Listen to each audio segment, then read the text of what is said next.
Hi everyone, my name is Michelle and I am an intermediate budgeter, as that's what I would call myself, because I have been budgeting for some time. I've tried different budgeting programs as well as made lots of trial and error. So I wanted to come on and create this video for those who may be new to budgeting and provide you with some easy budgeting tips that you can understand, things that I kind of realized that I wish someone had told me, just to make the process so much easier, that I would have gone through a lot of, I would have eliminated a lot of the trial and error. So the first thing we're going to focus on when it comes to setting up a budget and doing all of this budgeting stuff is simplification. You want to choose a budgeting program that is simple. For the past 11 months, I've been using the Budget Mom's Budget by Paycheck method. I've also used Jordan Page's budgeting system. I've used other budgeting programs, one from the Organized Money. I've used digital programs. And if you guys want me to go into any detail on any of these, just let me know in the comment section. But working through this budgeting system, while I really do feel it is very, very complete and offers lots of information, it is also very, very complex, in my opinion. So if there's any tip that I can give you at all, the first thing would be to choose a system that is simple. And by simple, I mean start with a paper budget to help you get in tune with your money. I found that when I was using digital programs, I really wasn't in sync with my money because everything was just like numbers on a screen and I was still overspending dramatically. When I switched to budgeting on paper, I began to stop overspending. I began to not just stop overspending, but also I began to notice that I was choosing very carefully what I would spend money on. Like, I count the costs. So I would say if your budgeting is out of control, if your money's out of control, choose a simplified system. Start with a budget on paper to help you get in tune with your money. Whatever system you go with, for it to be simple, really all you want to be doing is kind of monitoring your expenses and making sure you're not going over your income, and maybe kind of categorizing your cash versus your credit or debit transactions. I'm not encouraging anyone to use credit. However, depending on like if you're in debt or if you have difficulties with credit, if you don't, credit is a good tool to use. Excuse my background because it's very hot and I have the window open. So you may hear the train going, but here's the thing. I found with the Budget Mom's Budget by Paycheck method, she has a lot going on. And one of the things that I feel for a beginner is kind of unnecessary is the whole like monthly debt and savings breakdown, like the percentage of income to debt, percentage of income saved, monthly spending comparison month over month. This is just too much for a beginner, in my opinion. I think that this is good information to know once you've got a handle on budgeting. But even though I consider myself an intermediate budgeter, I'm honestly going to stop this. You know what? I know this is loud. I'm going to close the window. Okay, sorry for the clarity of the video. I'll just deal with being a little bit hot. But like I was saying, yeah, all of this information is great, but when you're first starting out, I don't think all of this is necessary. So take that with a grain of salt, and let's move on to tip number 2. When it comes to budgeting when you first start, make sure you have lots of space for tracking your expenses. I thought that this would be more than enough space, right? The tracking section, so this is my July budget, and I can go through this later, but I have different accounts. And I find that I ran out of space every month. So I wanted to show you June as an example. Okay, I was tracking my checking account, cash, 2 pages. I ran out of space. I ran out of space. So this was cash. This actually, see, it's confusing.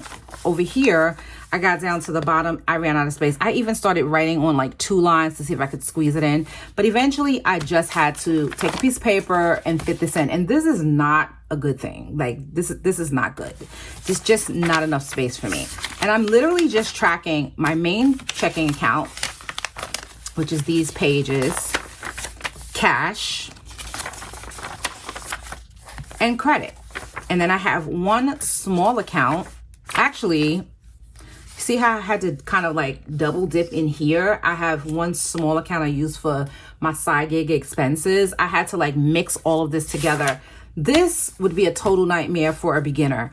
And actually, it's a total nightmare for me as well, which is why come August, this is my last budgeting envelope, my last budgeting book. Come August, I'm starting an entirely different system that I will share.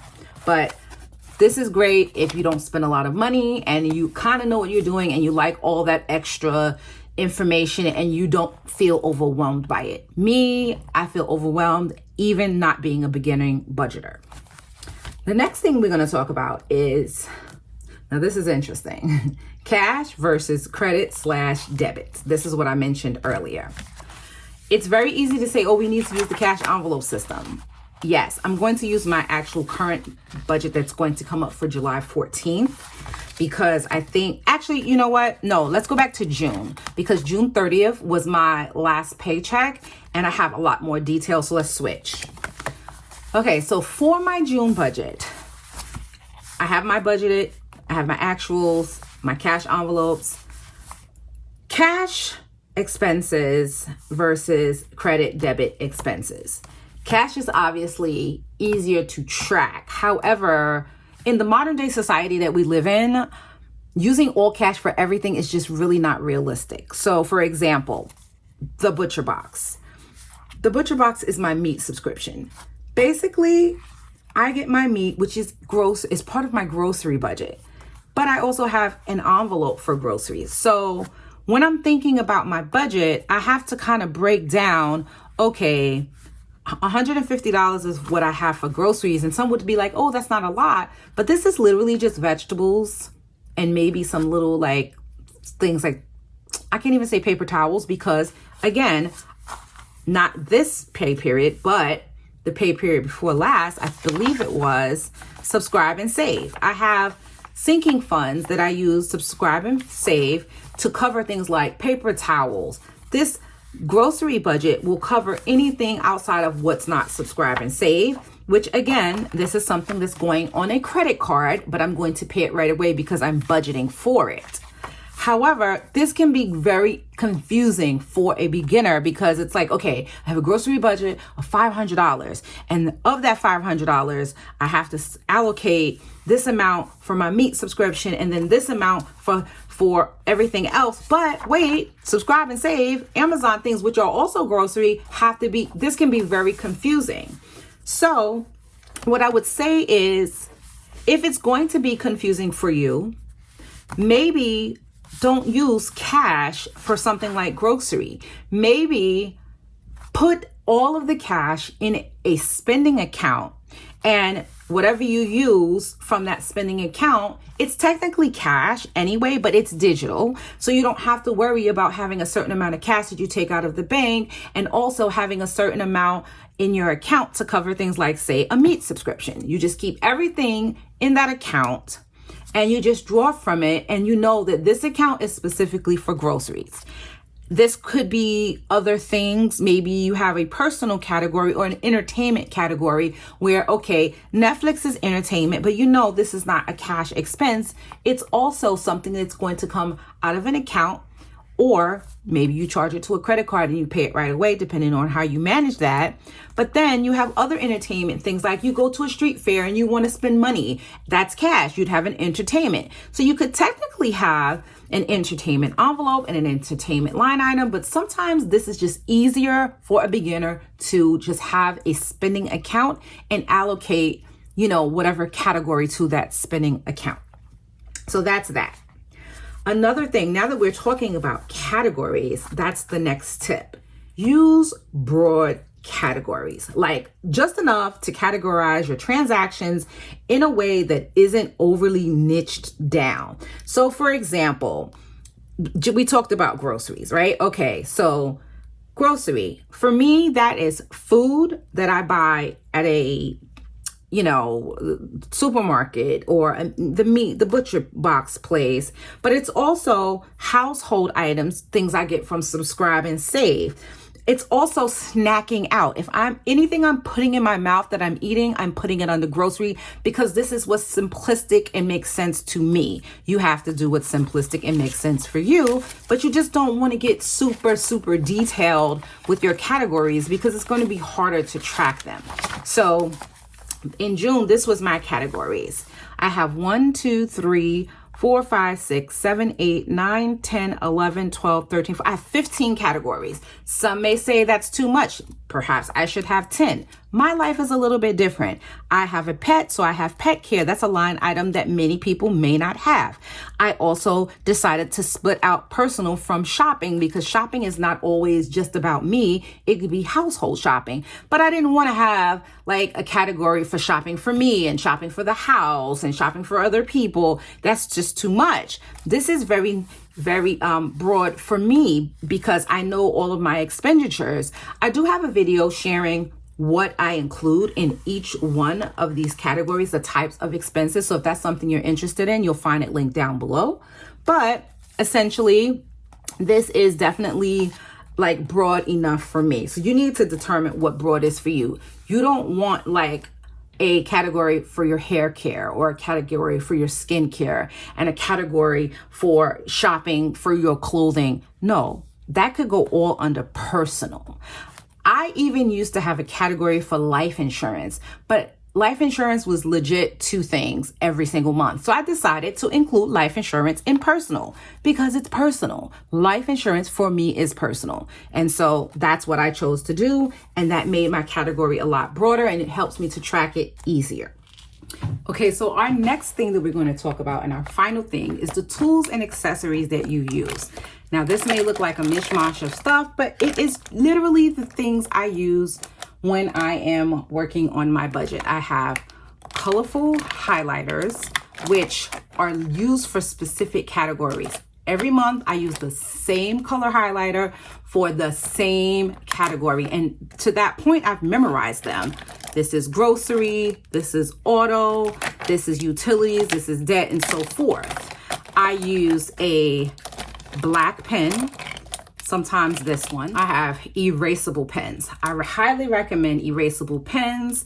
I use a blue or a black. This just happens to be a blue one. And actually it might be black because when I refill it, sometimes I just stick the black one in because it really doesn't matter to me if I use blue or black for categorizing and for writing down all of my transactions. However, when things clear out of my account, I like to use red, and I also like to use red to notate if I've overspent in a particular category. It doesn't happen that often, but it sometimes may look like it's an overspend in the category when in fact I took money from sinking funds to cover it.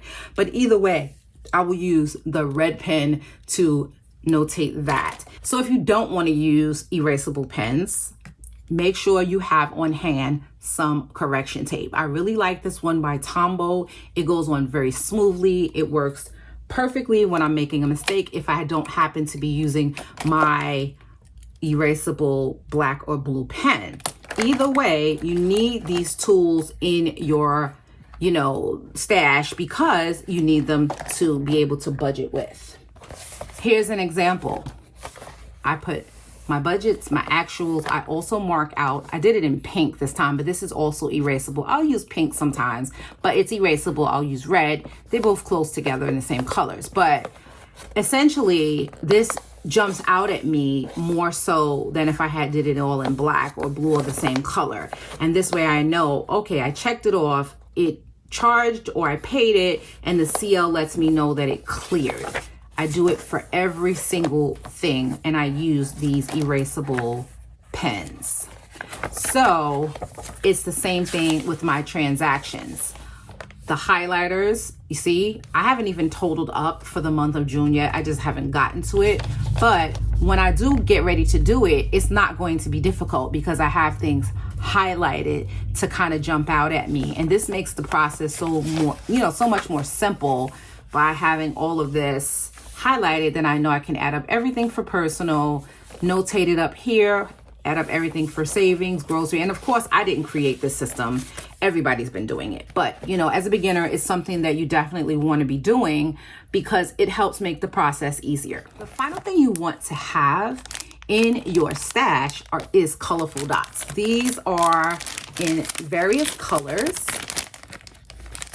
No rhyme or reason what color I choose to use that month. It's just, various colors, just many different colors. And it's nice to have these. I use them for other things as well.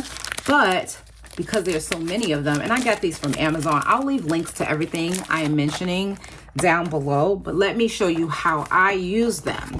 So, and I actually learned this from someone else, but it works really, really well. So you can see here, green, everything in green is going to be paid for with my paycheck that was June 30th.